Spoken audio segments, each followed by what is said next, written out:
Zweig Group invites all AEC industry leaders to the 2024 AEC Small Business and Entrepreneurship Forum, the premier event for small firms in the AEC sector. Experience innovative strategies and insights on May 21st, crafted by Zweig Group's industry experts. Engage in keynotes and interactive sessions focused on recruitment, retention, and business growth. Join Zweig Group for this unique networking opportunity and take your business to new heights. Secure your spot today and be part of the AEC industry's future. Visit zweiggroup.com for more information. The Zweig Group team looks forward to welcoming you.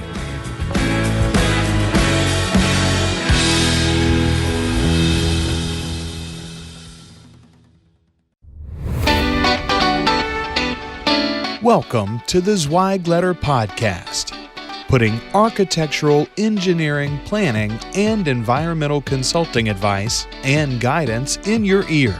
Zweig Group's team of experts have spent more than 3 decades elevating the industry by helping AEP and environmental consulting firms thrive. And these podcasts deliver invaluable management, industry, client, marketing, and HR advice directly to you, free of charge. The Zweig Letter Podcasts, elevating the design industry one episode at a time.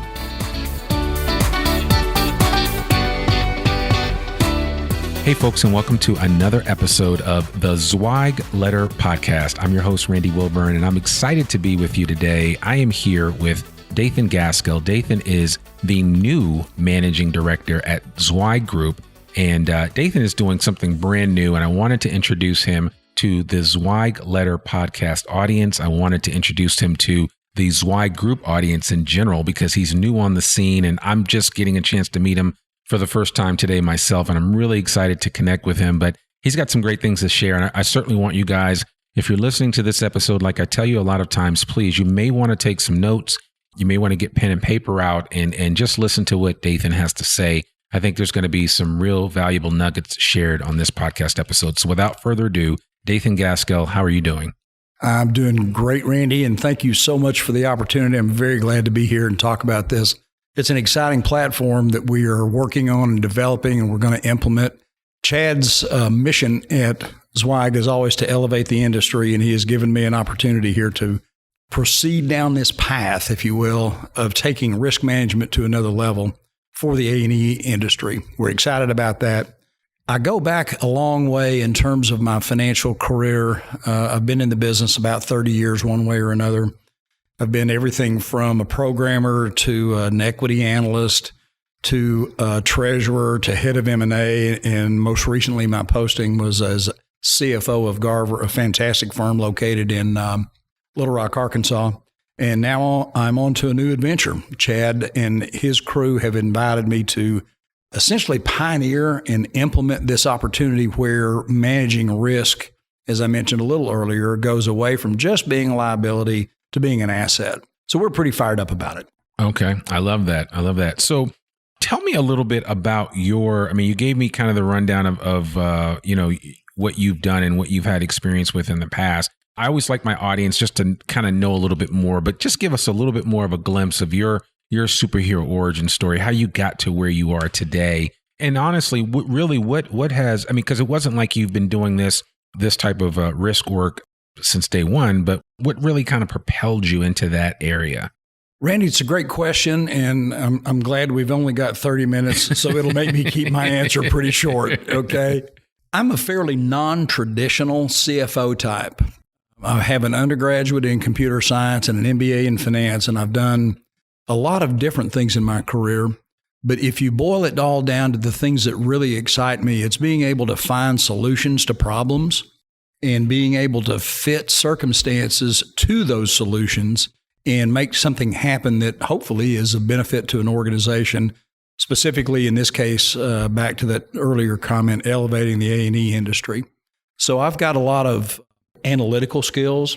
I've got some people skills in the sense that I was able to be head of M&A at a public firm for a little while.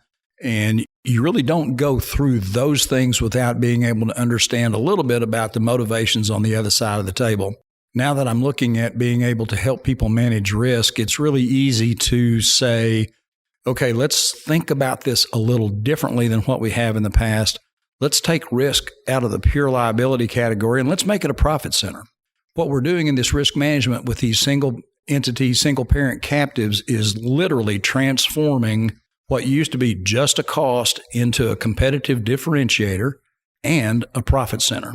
So my background of looking at a lot of different things in capital markets, looking at a lot of different things in M&A, looking at a lot of different things, having been a CFO and a treasurer and head of M&A, just comes together with this captive solution that we think is going to be very attractive to people because it's not just overhead, it's managing risk and making money managing risk. Yeah. And essentially in this focus that you're talking about in this whole process, you are essentially allowing firms to become their own insurance carrier in some way, shape, or form. Is that correct? That's correct, Randy. Yeah. Insurance is always a little puzzling in the sense that you are buying protection, but you're also joining up with other people in terms of buying that protection. So you're going to underwrite a little bit of their cost. What a captive does is it allows you to go outside the traditional commercial market and insure some of your own risks, and in a good year, keep the profits that would have gone to someone else. That in and of itself is a little different way to look at it. But if you think about the cash flow and the profit impact from managing your own risk and writing your own policies under the umbrella, if you will, of a wholly owned subsidiary for your own company, it opens up a vista of opportunities that people just traditionally don't think of when they think about insurance. Because insurance is kind of dull and boring and one of those things I have to put up with, necessary evil. If you think about managing risk as a differentiator and for profit, it gets a little more exciting. Sure. And this, just hearing you talk a little bit about this, it sounds like obviously every design firm that's listening to this may not be appropriate for this type of process. So what is the ideal organization type that will really benefit from this type of program? That's a great question, Randy. There are two categories of firms, larger and smaller. Smaller firms can benefit from something that we are calling a group captive, where you're gathering people together that are not large enough to be able to benefit from a single parent captive. That's probably the people that are around $50 million and less in billings. If you're looking at people between $50, $75, and $100 million billings and up, those folks can really use the net benefit of a captive, depending on their practice areas, to actually save a lot of money in terms of what the parent pays for insurance and also profiting in years where claims are normal. If you have anomalous claims, you're an insurance company, you may have a little bit of a financial hit, but if you are normal in your claims, and that's where some of the team members come in to help you figure that out with this offering, you're actually going to make money and it's going to accrue to the parent's benefit. Okay. And is there some kind of backstop that firms have with regard to any really exorbitant claims that might come through potentially that would have to be met? Absolutely. One of the things that we do for firms is something we call an enterprise risk assessment, or an ERA. That takes into account what people have as their risk from a client perspective, from an internal perspective, from a contract perspective, as well as what we think of as their enterprise risk, or the risk to the company in the event of some sort of adverse happening or adverse claim. So at the end of the day, if you are assessed and you analyze all of the factors that go into your risk, you may be able to make some very profitable changes and very adept coverage changes that come about as a risk of this, as a result of this enterprise risk assessment that we do, and be able to see a more clear path to just something that's not threatening to your firm that maybe you didn't even know was threatening to your firm before. Yeah.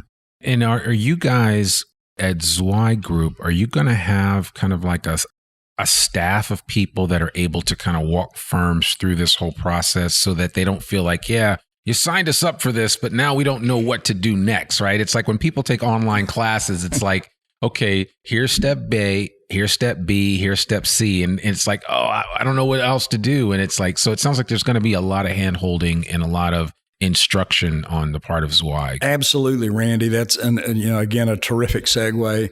One of the components of Zweig's offering is going to be something we're calling Executive in Residence, or EIR. The Executive in Residence, which is primarily going to be me or somebody that I train to be able to do this, will be strictly for implementation. It's probably a 90, maybe 120-day process to stand up an internally owned single-parent captive.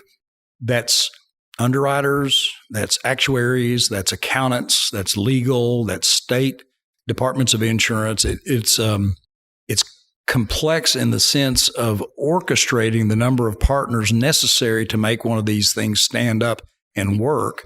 It's not so complex from the standpoint of being able to make one run and get the benefits from it. So we're going to offer this EIR service, which will underscore people's opportunity, underwrite and underscore people's opportunity to implement a captive.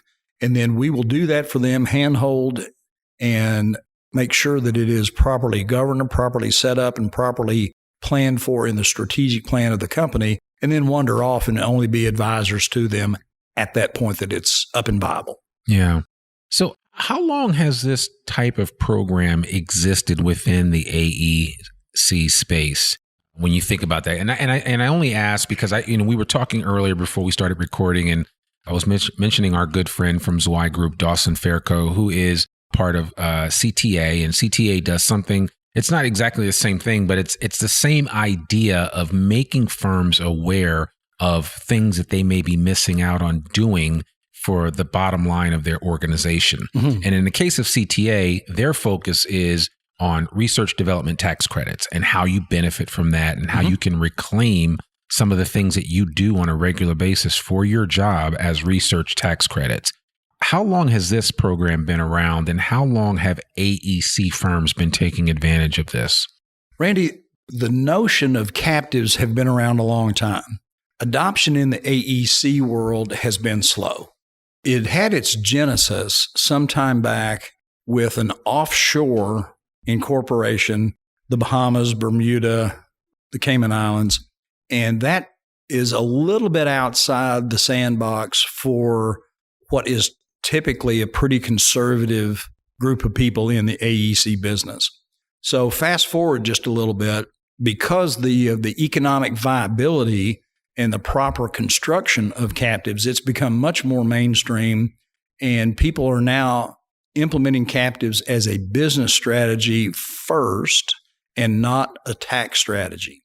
The tax strategy side is viable, but it's not anything that we recommend. We recommend doing a captive strictly for the benefit of the business plan and its profitability.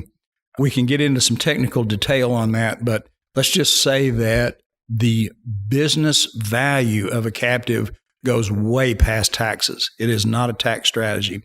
So the historical impact of captives was first felt in the tax world, but as it became a little bit more intelligent in terms of its implementation, it became evident it's really a business strategy. So we're all about the business strategy side of a captive.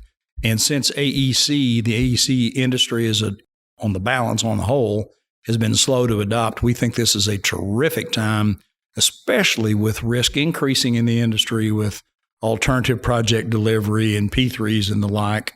Those things are going to lend themselves very, very well to people who want to be more adept at managing risk. Yeah, I got you. And so I like the fact that you said that firms, that a lot of people listening to this, there are a lot of smaller firms, 50-man shops, 50-man and woman shops, 100-person shops. But I know there is a sweet spot in terms of size. You should be at a certain size that really can benefit you with this. What alternatives are you giving to people that may not quite meet the criteria for the type of firm that would really ideally benefit from this type of captive program? Well, Randy, all firms can benefit from a captive. It really takes two forms. there's something called a group captive, where a collection of smaller firms band together to get the benefits of a captive, but they have to join together in order to be able to get some of those benefits, which again is in decreased cost and improved economics around risk management. But those people have to join up and incorporate something that we call a group captive. The single parent captive is for those firms that are slightly larger, in the 75 million and up in terms of billings. We think anybody that is in that range of revenue is fully capable of underwriting 5-6 policies of their own to transform how they manage their own risk. They can insure deductibles or retentions. They can absolutely underwrite individual policies. They can improve the costs of delivering benefits to their employees. They can change the way that they access the top end of the market, which is a question you asked a little while ago, Randy, about what is the cap on this. There's something called a stop loss negotiations and stop loss policies and reinsurance policies that if you have a well-capitalized captive, you are able to access larger reinsurance markets than you can by yourself or through your local broker. That gives you yet even more economic advantage. So really the sky is kind of the limit in terms of how you want to be able to structure these things. And at the end of the day, again, it's really about the enterprise risk assessment. We do that for free that says, okay, tell us your data, give us your data. We'll sign a confidentiality agreement, a non-disclosure agreement. We will analyze all of your claims history and your coverage data and present you with a program that we think will be the best way to optimize your insurance coverage, and we'll deliver a pro forma to you that shows you how much money you're going to make. Yeah, I love that. And I appreciate you bearing with me because I really did want you to repeat that whole section because I think people need to hear that. Mm-hmm. But let me ask you this. I'm a small firm. I hear this podcast. I'm kind of excited. I'm like, man, I need to have a call with Dathan and learn a little bit more about this, but I am a small firm. Is it incumbent upon me as a small firm owner to find other firms that might be appropriate to bring in, or are you pulling those firms together to create that collective that you described earlier?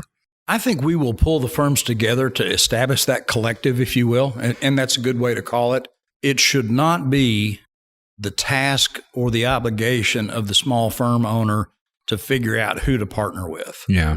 People in small to medium-sized firms have plenty to do.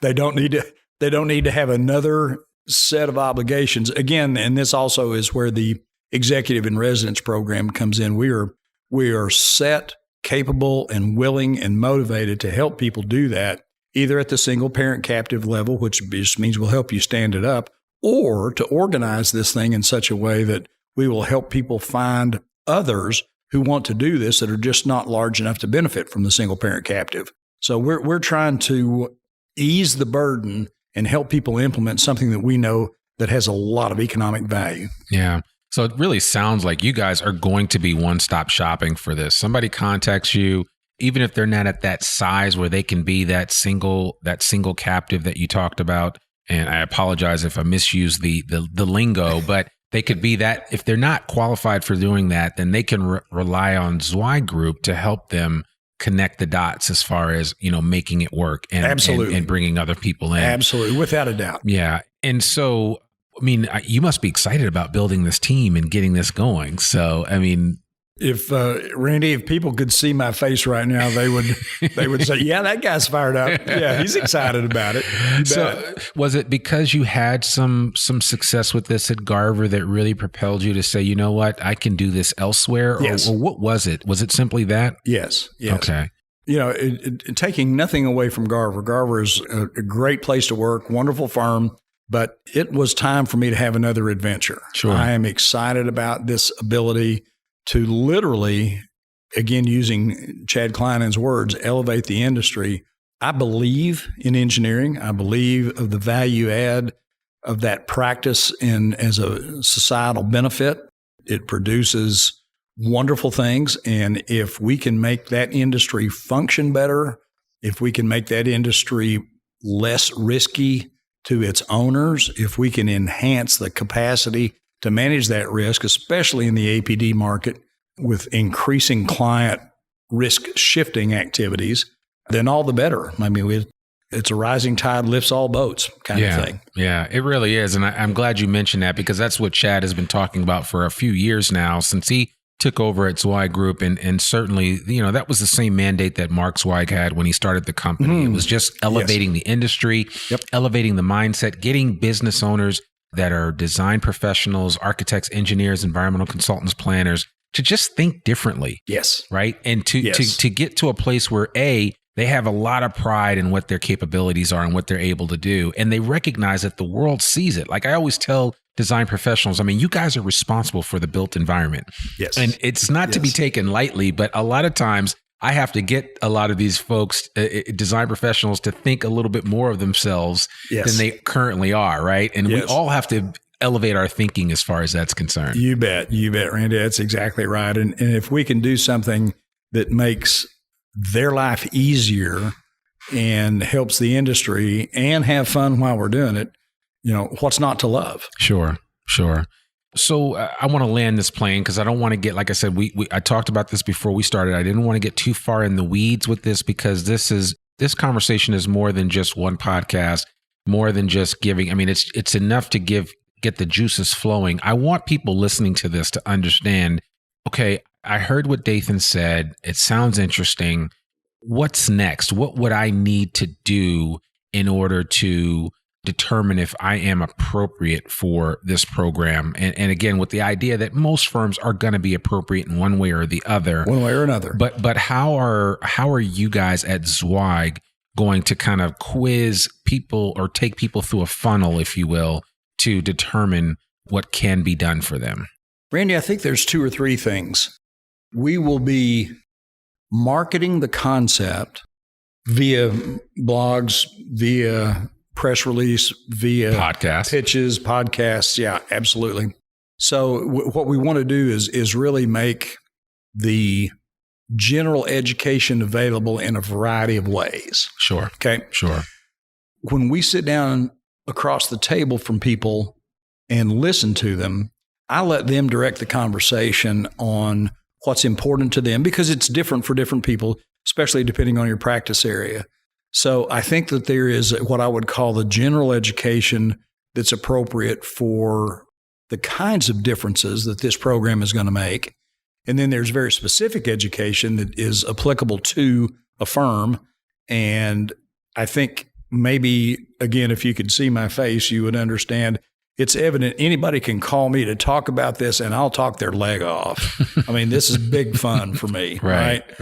So any sort of education that I can use, irrespective of media, I will be more than happy to talk to people about it. And if somebody wants to just give us a call to talk very specifically about this or talk generally about it, either way, we will accommodate that level of interest, and we will figure out how we can help you with it. Yeah. And we'll make sure we put your email and contact information in the show notes so people know how to reach out to you. Mm-hmm. And I may actually even have you share with me some articles or some things that might be worth adding to the show notes for this particular episode that people can look into. Will there be a talk about this at the Elevate conference coming up?